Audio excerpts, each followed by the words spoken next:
ಇವತ್ತು ನಮ್ಮ ಯಜಮಾನ್ರು ನನಗೋಸ್ಕರ ನನಗಿಷ್ಟ ಆಗಿರೋ ಸ್ವೀಟ್ ಮಾಡಿದ್ರು. ನನಗೂ ತುಂಬ ದಿನದಿಂದ ನಮ್ಮ ಯಜಮಾನ್ರ ಕೈಯಿಂದ ಈ ಸ್ವೀಟ್ ಮಾಡಿಸ್ಕೊಂಡು ತಿನ್ನಬೇಕು ಅಂತ ಆಸೆ ಆಗಿತ್ತು. ನಮ್ಮ ಯಜಮಾನ್ರಿಗೆ ನನ್ನ ಮನಸ್ಸಿನ ಮಾತು ಅರ್ಥ ಆಗಿ ಅವರೇ ಈ ಸ್ವೀಟ್ನ ಮಾಡಿದ್ರು. ಈ ಸ್ವೀಟ್ ಮಾಡೋದು ತುಂಬಾನೇ ಸುಲಭ. ಮೊದಲೇ ಹಾಲಿಗೆ ಕಸ್ಟರ್ಡ್ ಪೌಡರ್ ಮತ್ತು ಸಕ್ಕರೆನ ಹಾಕಿ ಚೆನ್ನಾಗಿ ಮಿಕ್ಸ್ ಮಾಡಿ ಬಿಸಿ ಮಾಡೋ ಟೈಮ್ನಲ್ಲಿ ಗಂಟಾಗಲ್ಲ.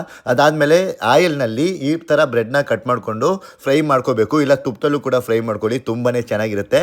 ಈ ಕಲರ್ ಬಂದ ತಕ್ಷಣವೇ ತೆಗೆದು ಬಿಡಬೇಕು.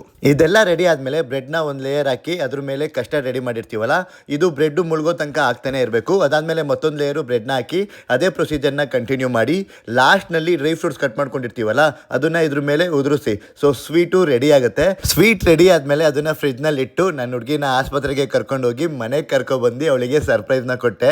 ಅವಳಂತೂ ತುಂಬಾನೇ ಖುಷಿ ಪಟ್ಲು. ಮತ್ತೆ ಈ ಸ್ವೀಟ್ ಕೂಡ ತುಂಬಾನೇ ಚೆನ್ನಾಗಿರುತ್ತೆ. ಈ ಸಣ್ಣ ಸಣ್ಣ ಮೂಮೆಂಟ್ಗಳೇ ಹುಡುಗಿರಿಗೆ ತುಂಬಾ ಇಷ್ಟ ಆಗೋದು. ನೀವು ಕೂಡ ನಿಮ್ಮ ಹೆಂಡತಿಗೆ ಇವತ್ತು ಸಂಡೇ ಅಲ್ವಾ, ಏನಾದರೂ ಮಾಡ್ಕೊಡಿ, ತುಂಬಾ ಖುಷಿ ಪಡ್ತಾರೆ.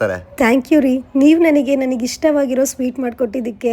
ದಿನೇ ದಿನೇ ಮೊಬೈಲ್ ಜೊತೆ ಅಟ್ಯಾಚ್ಮೆಂಟ್ ಜಾಸ್ತಿ ಆಗ್ತಿದ್ದಂತೆ ನಮ್ಮವರು ನಮ್ಮ ಭಾವನೆಗಳನ್ನು ಅರ್ಥ ಮಾಡ್ಕೊಳ್ಳೋದು ಒಂದ್ ಕಡೆ ಇರಲಿ, ಎದುರುಗಡೆ ಇದ್ರೂ ಮುಖ ನೋಡೋದೇ ಅಪರೂಪ ಆಗೋಗಿದೆ. ಯಾವುದನ್ನ ಎಷ್ಟು ಬಳಸಬೇಕೋ ಅಷ್ಟೇ ಬಳಸಬೇಕು. ಎಲ್ಲರ ದಿನ ಶುಭವಾಗಲಿ.